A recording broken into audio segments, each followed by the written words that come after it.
နေတဲ့ချိန်တိုင်းလေးမှာကျွန်တော်ဖတ်သွားတဲ့စာလံ115ကိုအခြေခံပြီးတော့ကျွန်တော်တို့အတူတကွဘုရားသခင်ရဲ့နှုတ်ကပတ်တော်ကိုဆင်ခြင်ကြဖို့ကျွန်တော်အားလုံးကိုဖိတ်ခေါ်ချင်ပါတယ်။ဆိုတော့ကျွန်တော်တို့ရဲ့ဒီလခေါင်းစဉ်ကတော့ The Pandemic and Psalms ဖြစ်ပါတယ်။ကဆူယောဂါနဲ့စာလံဖြစ်ပါတယ်။ဆိုတော့စာလံတခြင်းဆိုတာကျွန်တော်တို့ကြားနေတဲ့အတိုင်းဒီစာလံကိုရေးဆက်ခဲ့တဲ့ဘုရားသခင်လူတွေဘဝမှာတွေ့ကြုံရတဲ့အခြေအနေတွေအဖြစ်အပျက်တွေအားလုံးထက်ကနေပြီးတော့မှထွက်ပေါ်လာတဲ့သခြင်းများဖြစ်ပါတယ်။ကောင်းတာတွေအများကြီးရှိသလိုစိတ်ညစ်စိတ်ပျက်စရာကောင်းတဲ့ဒုက္ခဆင်းရဲတဲ့ကနေသူတို့ဆိုတဲ့သခြင်းတွေလည်းအများကြီးရှိပါတယ်။ဆိုတော့ကျွန်တော်တို့စာလံကိုဒီတကွအကြည့်ကြတဲ့အခါမှာစာလံထဲမှာလည်းပုံစံအမျိုးမျိုးရှိပါတယ်။တချို့စာလံကမေရှိယနဲ့ဆိုင်တဲ့ prophet ပြုတဲ့စာလံတွေဖြစ်တယ်ဆိုတာကိုကျွန်တော်တို့စာလံနှစ်တုန်းကလည်းဒီတကွကျွန်တော်ဆင်ခြင်ခဲ့ပြီးဖြစ်ပါတယ်။ဆိုတော့ဒီနေ့မှာတော့ကျွန်တော်တို့ဒီတကွဆင်ခြင်မဲ့အရာလေးကစာလံ115ဖြစ်ပါတယ်။ဆိုတော့စာလံ115ဆိုတော့ဘုရားသခင်ရဲ့လူမျိုးတွေကသူတို့တွေနော်တိုင်းတစ်ပါးကိုဆစ်ရှုံးလို့တုတ်ပန်းလို့ပုံစံမျိုးနဲ့သူတို့ရောက်သွားတယ်။ဆိုတော့သူတို့မှာငါတို့နိုင်ငံငါတို့မြေငါတို့ဘုရားကျောင်းငါတို့လူမျိုးဆိုတာပြောလို့မရတော့ဘဲနဲ့သူများနိုင်ငံမှာသူတို့ရောက်နေရတဲ့အခြေအနေသူတို့ကြုံခဲ့ပါတယ်။ဒါဟာလေသူတို့ရဲ့အသက်တာထဲမှာဘုရားသခင်ကသူတို့ကိုပြောတဲ့စကားကိုနားမထောင်ဘူး။ဘုရားသခင်ရဲ့နှုတ်ကပတ်တော်ဘုရားသခင်ညွှန်ကြားချက်တန်ဘုရားသခင်ပြည့်ညတ်တော်တန်သူတို့လိုက်လျှောက်ပြီးမှအသက်မရှင်ကြတဲ့အခါမှာသူတို့ကိုလည်းဘုရားသခင်ကတခြားသောလူမျိုးတွေလိုပဲဒဏ်ခတ်ပါတယ်။ဆိုတော့ဘုရားသခင်ကတရားမျှတတဲ့ဘုရားဖြစ်တယ်။မျှတတဲ့အတိုင်းသူ့ရဲ့ဖြစ်ခြင်းဖြောင့်မတ်ခြင်းအတိုင်းစီရင်တဲ့ဘုရားလည်းဖြစ်တယ်ဆိုတော့ကျွန်တော်တို့သတိရဖို့ရှိပါတယ်။ဆိုတော့ကျွန်တော်တို့ရဲ့အသက်တာထဲမှာဘုရားသခင်ကငါတို့ကိုချစ်ပါတယ်။ဘုရားသခင်ငါတို့ကိုခွင့်လွှတ်ပါတယ်ဆိုပြီးတော့ကျွန်တော်တို့အလွဲသုံးစားမလုပ်မိဖို့အရေးကြီးပါတယ်။ဘုရားသခင်ရဲ့ဂျေဇုတော်ဆိုပြီးမှကျွန်တော်တို့ဘုရားသခင်ရဲ့ဂျေဇုတော်ကိုအလွဲသုံးစားမလုပ်မိဖို့အရေးကြီးပါတယ်။ဘာကြောင့်လဲဆိုရင်ဘုရားသခင်ဟာကျွန်တော်တို့ကိုချစ်တယ် yes and also he is a righteous God he will punish us when we do wrong like a good loving father ဆိုတော့ဒီစာလံ115ကတော့ဣသီလလူမျိုးတိုင်းတစ်ပါးမှာရောက်သွားတဲ့အခါမှာသူတို့ဘုရားကျောင်းကိုသွားလို့မရတော့ဘူးဘုရားသခင်ကိုဘုရားကျောင်းဆိုတော့ဗိမာန်တော်ပေါ့နော်သွားလို့မရတော့ဘူးဘုရားသခင်ကိုကိုးကွယ်လို့မရတော့ဘူးအဲ့ဒီအချိန်မှာဒီစာလံတွေကိုသူတို့အသုံးပြုပြီးမှဘုရားသခင်ကိုပြုကိုးကွယ်ကြတယ်အဲ့ဒီစာလံတွေထဲမှာစာလံ115ကတော့အထူးသဖြင့်ပရိသတ်နဲ့အတူတူချီးမွမ်းကိုးကွယ်တဲ့စာလံအဖြစ်အသုံးပြုကြတဲ့စာလံထဲကတစ်ခုဖြစ်တယ်လို့ကျွန်တော်တို့သိရပါတယ်ဆိုတော့ခုနကတော့ကျွန်တော်တို့ဖတ်သွားပြီးပါပြီဖတ်သွားတဲ့အခါမှာဥဆောင်တဲ့သူကပြောတာရှိတယ်ပြီးတော့ပရိသတ်ကနေပြီးမှတုံ့ပြန်ပြီးတော့မှဖတ်တာရှိတယ်ပရိသတ်ကနေပြီးတော့မှဒီဘုရားသခင်ရွေးချယ်ခန့်ထားတဲ့ဘုရားသခင်လူတွေကိုအားပေးတာရှိတယ်အာရုံအမျိုးတွေမင်းတို့ဘုရားသခင်ကိုကိုးစားပါဘုရားသခင်ကိုကြွယ်ကာတော်သူမဆာတော်သူဖြစ်တယ်ဣတိလလူမျိုးဘုရားသခင်ကိုကိုးစားပါဘုရားသခင်ကိုကြွယ်ကာတော်သူမဆာတော်သူဖြစ်တယ်ဆိုပြီးတော့သူတို့ဘုရားသခင်ကိုချီးမွမ်းကိုးကွယ်တဲ့နေရာမှာအသုံးပြုတဲ့စာလံတစ်ခုဖြစ်ပါတယ်ဆိုတော့ဒီစာလံကိုအခြေခံပြီးတော့မှကျွန်တော်အချက်2ချက်3ချက်เนาะကျွန်တော်တို့ဒီနေ့ဆင်ခြင်ဖို့ကျွန်တော်ထုတ်ထားရရှိတယ်ဆိုတော့ကျွန်တော်အမြဲတမ်းပြောနေတယ်လို့ကျွန်တော်2ချက်3ချက်ပြောလို့ဒီအချက်တွေပဲရှိရတာမဟုတ်ဘူးဆိုတော့ကျွန်တော်အားလုံးရဲ့အသက်တာတွေမှာဘုရားသခင်ကသူရဲ့ဒီနှဆိုင်တဲ့မေတ္တာတော်အတိုင်း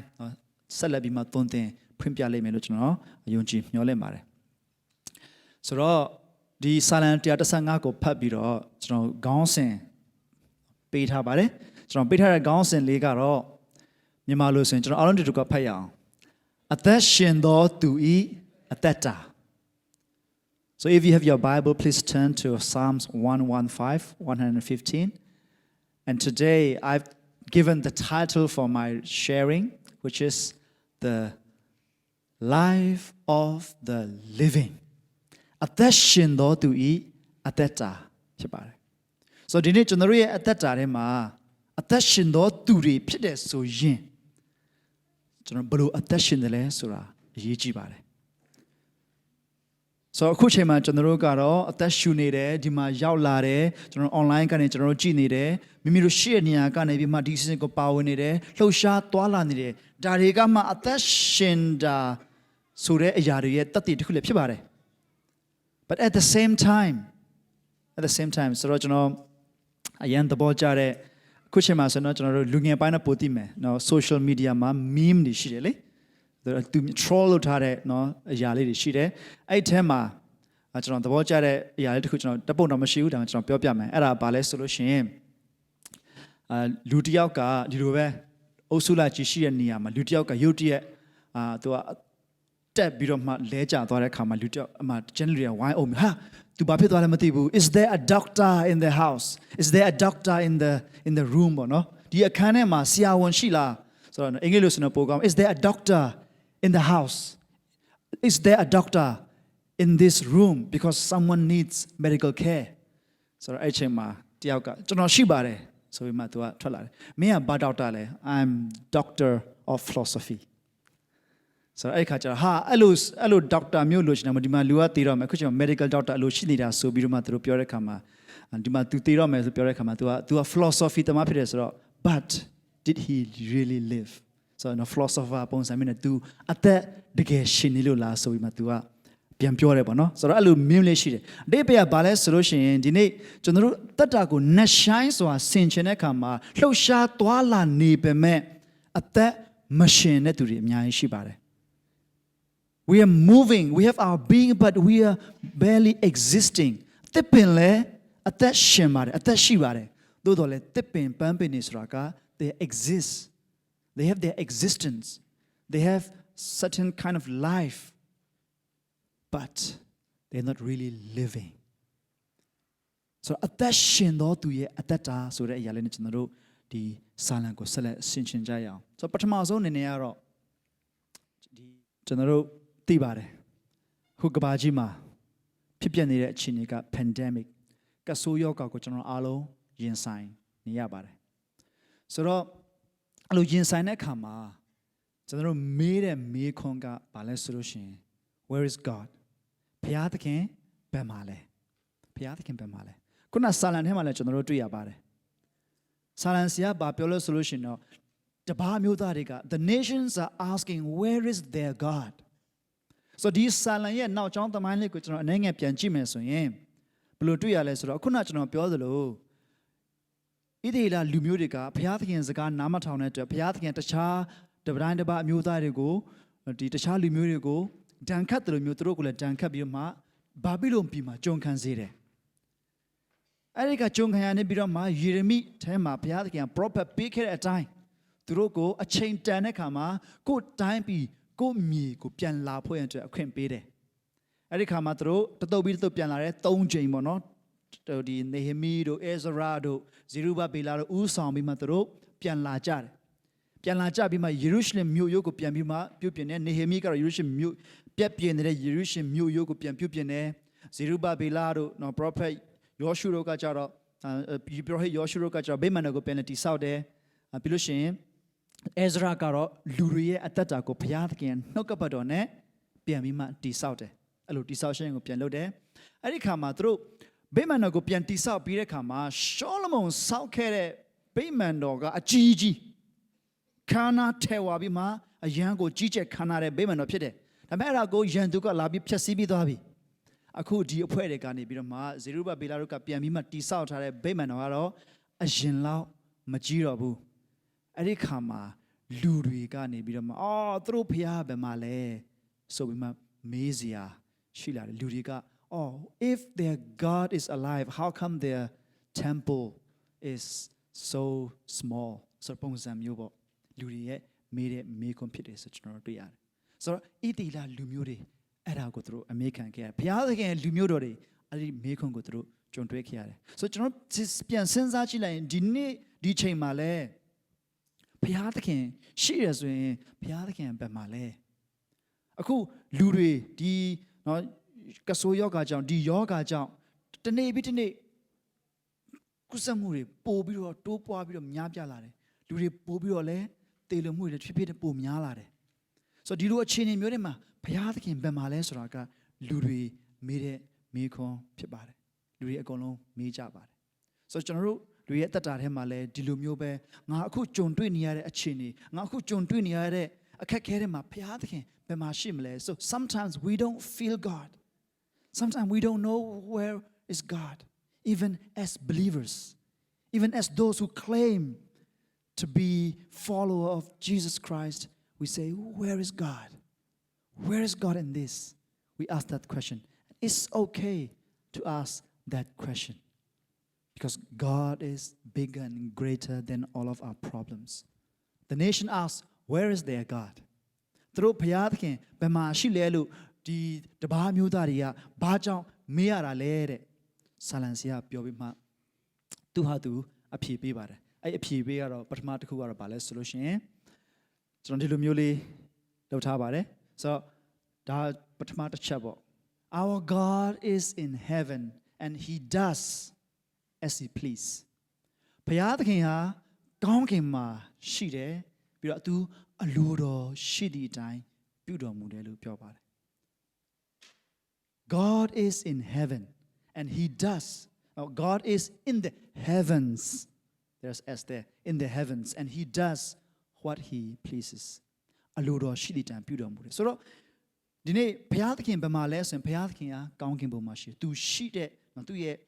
ကောင်းကင်နိုင်ငံတော်မှာရှိတယ်ပြီးအလိုတော်ရှိသည့်အတိုင်းပြုနေတယ်ဆိုတော့ရုပ်တရက်စဉ်းစားကြည့်လိုက်ရင်ဘုရားသခင်ကသူအလိုတော်ရှိတယ်ပြုလှုပ်ချင်တာလှုပ်တယ်ဆိုတဲ့ပုံစံမျိုးပေါ်လွင်ပါတယ်လူအနေနဲ့စဉ်းစားတဲ့အခါမှာသူလှုပ်ချင်တာလှုပ်တယ်ဆိုတာမျိုးကိုကျွန်တော်တို့စဉ်းစားရရှိတယ်သို့တော်လဲ what pleases God အလိုတော်ရှိသည့်အတိုင်းပြုတယ်ဆိုရင်ဘုရားသခင်ဘာအလိုတော်ရှိတယ်လဲ we have to think about that What does God want? What is the will of God? If he is doing as he pleases, if he is doing according to his will, then what is his will? So where is their God? The answer is, hey, our God is in heaven and he does as he pleases. And ဘုရားသခင်ကဖြောင့်မခြင်းစုံလင်ခြင်းတန်ရှင်းခြင်းတရားမျှတခြင်းကောင်းမြတ်ခြင်းအလုံးစုံတို့ကိုအလိုတော်ရှိတယ် Let's know that God wants justice. God wants righteousness. God wants holiness. God wants all the things that to do with the good, all the goodness. That's what God wants.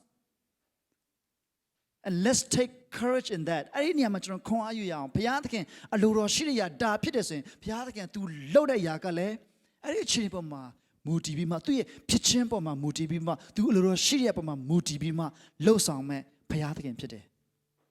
တစ္ဆာမြဲတဲ့ဘုရားသခင်ဖြစ်တယ်ဂတိတည်တဲ့ဘုရားသခင်ဖြစ်တယ် He knows ဓမ္မသစ်ထဲမှာတမန်တော်တွေအားဖြင့်ဘုရားသခင်ကသူ့ရဲ့အလိုတော်ကိုဘယ်လိုဖွင့်ပြလဲဆိုရင် God wants everyone to be safe and come to know the knowledge of truth လူတွေအားလုံးကိုကယ်တင်ခြင်းသို့ရောက်စေခြင်းနဲ့တမန်တရားကိုသိစေခြင်းနဲ့ and he does according to his will သူလှုပ်ဆောင်ပေးနေတယ် Let's take courage in that Let's remember that God is the God of righteousness the God of wholeness the God of holiness the God of all the goodness and he is doing as he pleases so how is God doing in your life in my life ကျွန်တော်ရဲ့အတ္တတာထဲမှာဘုရားသခင်ရဲ့လှုပ်ဆောင်ချက်တွေကိုကျွန်တော်တို့ဘယ်လိုခံစားရလဲ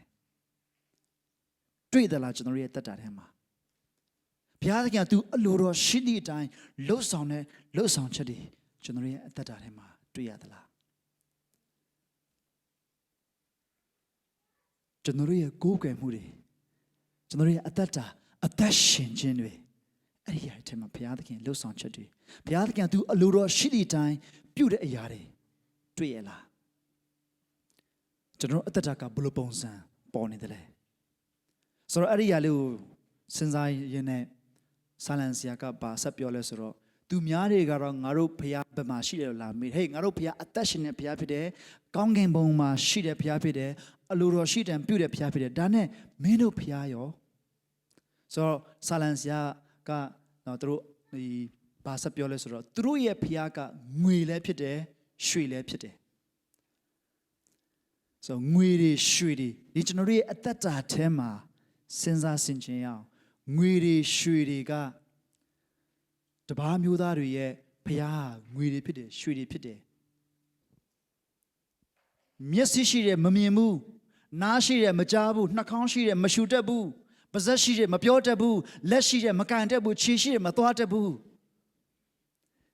လှုပ်တဲ့သူတွေရောအဲ့ဒီဘုရားတွေကိုကိုးကွယ်တဲ့သူတွေရောအတူတူပဲတဲ့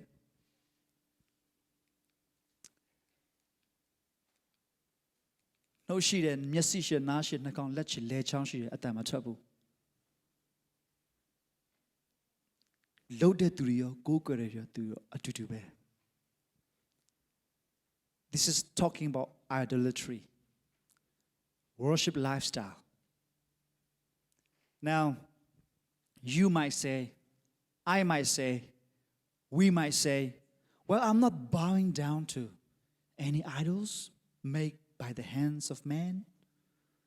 I'm not worshiping any statues I don't even kneel to anything I'm not worshiping idols ယုတ်တုစင်တုကိုကျွန်တော်တို့မကိုးကွယ်ဘူးလို့ကျွန်တော်တို့ပြောလို့ဒီမှာအဲ့လိုပြောမဲ့သူတွေကြီးပါပဲ But in the scripture in Ephesians chapter 5 you know what it says and you know by the apostles it says that လောဘလွန်ကျူးခြင်းတီးဟူသောယုတ်တုကိုးကွယ်ခြင်း greed is idolatry That's what the scripture is teaching us. Greed. What is greed? လောဘလွန်ကျူးရဲဆိုတာဘာလဲရှိသမျှနဲ့မယောင်ရဲနိုင်ပဲနဲ့ကျွန်တော်တို့လိုချင်တတ်မှတ်တဲ့အရာကာမဂုဏ်လွန်ကျူးလိုအပ်တာတဲ့ပို့ပြီးတော့မှလိုချင်တတ်မှတ်တဲ့အရာကလောဘလွန်ကျူးခြင်းဖြစ်ပါတယ်ကျွန်တော်အရန်ခွန်အားရတဲ့အမှုတော်ဆောင်တယောက်ရှိတယ်သမိုင်းမှာဆိုတော့သူ့နာမည်ကတော့ကျွန်တော်သိချာမသိတော့ဘူးဒါပေမဲ့သူ့ရဲ့ legacy သူ့ရဲ့ lifestyle legacy တခုကိုကျွန်တော်ရန်ခွန်အားရပါတယ် It could be John Wesley ဟုတ်လားမဟုတ်လားတော့မသိချာဘူးသို့တော့ is someone from England သူကဘာပြောလဲဆိုတော့ငါအသေးသွားတဲ့အခါမှာငါနာမည်နဲ့ငါပိုင်ဆိုင်မှုပေါင်စတာလင်20ရှိတယ်ဆိုရင်ငါကိုတခိုးလို့တတ်မှတ်ပါတဲ့ I'm not sure if I can live to that kind of legacy I'm not sure but I am taking a lot of courage in it we are blessed to be a blessing much is given so that we can give See, giving is the Christian principle. Giving is a wonderful lifestyle. We give not because God wants our money. We give not because God needs our money. No, it is a principle and it is a lifestyle, a worship lifestyle. It's worship. Giving is worship. And monetary giving is the last thing. At first and foremost, your heart. That's the most important thing. ကျွန်တော်နှလုံးသားကအရေးကြီးဆုံးဖြစ်တယ်။နှလုံးသားနဲ့အစာပြုပါတယ်။ You know, worshiping idolatry is really scary. Although we are not actively bowing down to any statues or any idols, if we have greed, the scripture is warning us. Greed is idolatry. လောဘလွန်ကျူးခြင်းတည်ဟူသောယုတ်တုကိုးကွယ်ခြင်းကျွန်တော်ကိုးကွယ်တဲ့ຢာကကျွန်တော်အချိန်အများဆုံးပေးတဲ့ຢာကကျွန်တော်ကိုးကွယ်တဲ့ຢာပဲလို့ပြောကြပါတယ်ဆိုတော့ဆာလန်စီယာကလည်းကျွန်တော်တို့ကိုဒီလိုမျိုးစင်ချင်စေခြင်းနဲ့တပါးအမျိုးသားတွေဖျားဆိုရွှေလည်းဖြစ်တယ်ငွေလည်းဖြစ်တယ်အရန်ကောင်းတယ်အရန်တောက်ပြောင်တယ်သို့တော့နှုတ်မျက်စိနားနှာခေါင်းလက်ချီလဲချောင်းတွေရှိပေမဲ့အဲ့ဒီရှိတဲ့အရာတွေလှုပ်အပ်တဲ့အရာကိုမလှုပ်နိုင်ဘူးတနည်းအားဖြင့်အသက်မရှိဘူးဆိုတော့အဲ့ဒီလူမျိုးယုတ်တုတွေကိုလှုပ်တဲ့သူတွေကောအဲ့ဒီလိုယုတ်တုတွေကိုကိုးစားတဲ့သူတွေရောအတူတူပဲလို့ပြောတယ် so I give this word သင်ကိုးကွယ်သောအရာကသင်ဘယ်သူဖြစ်တယ်လဲဆိုတာကိုအတိတ်ပဲဖွင့်ဆိုပေးတယ်ကျွန်တော်တို့ကိုးကွယ်တဲ့ဆိုတော့အင်္ဂလိပ်လိုဆိုရင်တော့ you are what you worship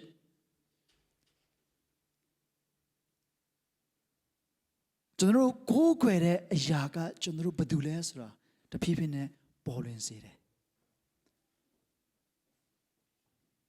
ကျွန်တော်အချိန်အများဆုံးပေးလာတယ်အတွေးခေါ်အများဆုံးပေးလာပြီးမှကျွန်တော်ခန္ဓာစွမ်းအင် energy တွေပေးတဲ့အရာအဲ့ဒီအရာကကျွန်တော်တို့ကိုးကွယ်ရဖြစ်တယ်ကြာလာတဲ့ခါမှာကျွန်တော်တို့လည်းအဲ့ဒီလိုမျိုးဖြစ်လာတယ်လို့ပြောပါတယ်ကျွန်တော်တို့ကိုးကွယ်တဲ့အရာကကျွန်တော်တို့ဘာတူဖြစ်တယ်လဲဆိုတာကိုဖြစ်ပေါ်လာစေတယ် you become what you worship we become what we worship ဆိုကျွန်တော်ရဲ့ကိုးကွယ်ခြင်းတက်တာကိုဆင်ခြင်မှုရှိတယ်ကျွန်တော်ရဲ့မျက်စိတွေနှာခေါင်းတွေပါးစပ်တွေလက်တွေခြေတွေလက်ချောင်းတွေကျွန်တော်အသက်ရှင်ခြင်းနဲ့ဆိုင်တဲ့အရာတွေအားလုံးထုတ်ဖော်နေတဲ့အရာတွေကဘာတွေဖြစ်မလဲ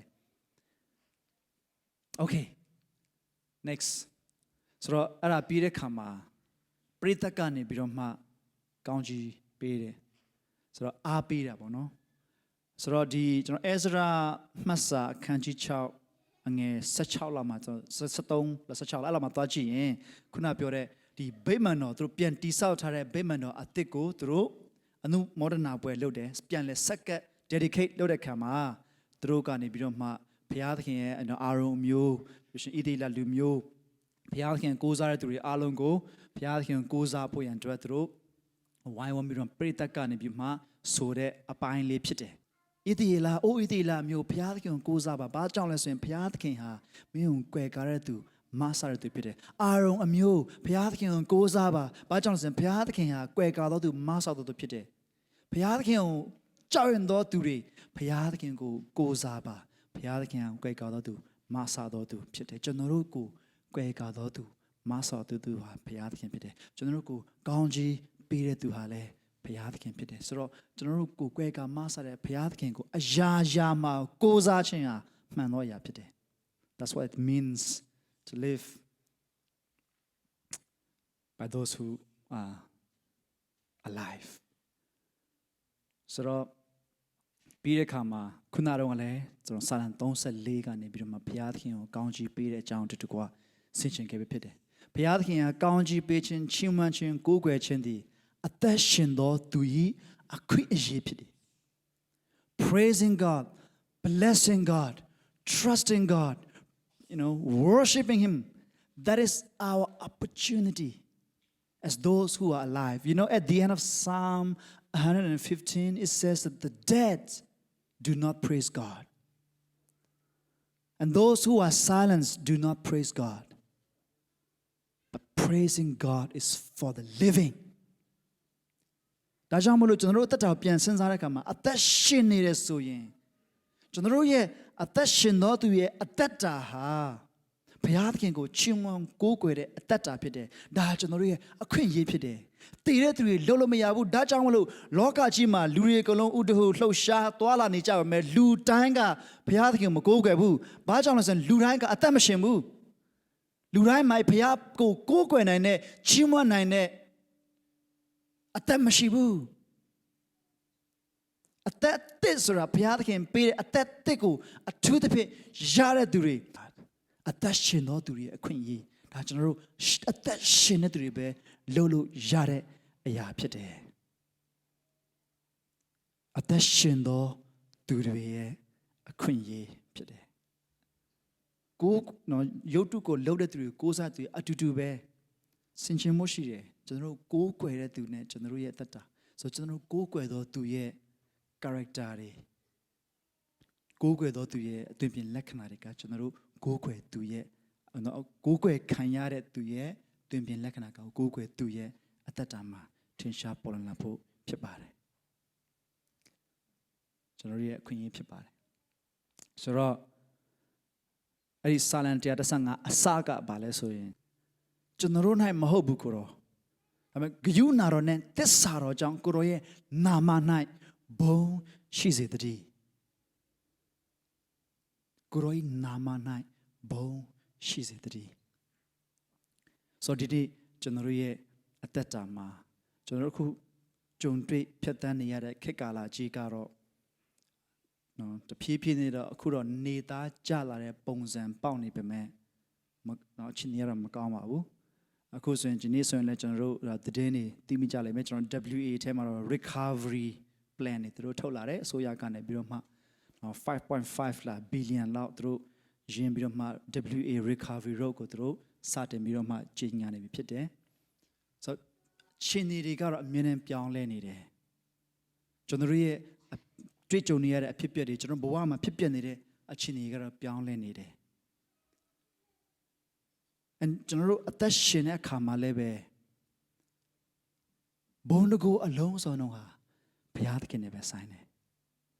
သူများခက်ခဲသလောက်မခက်ခဲလို့ငါကွာဆိုပြီးမှကျွန်တော်တို့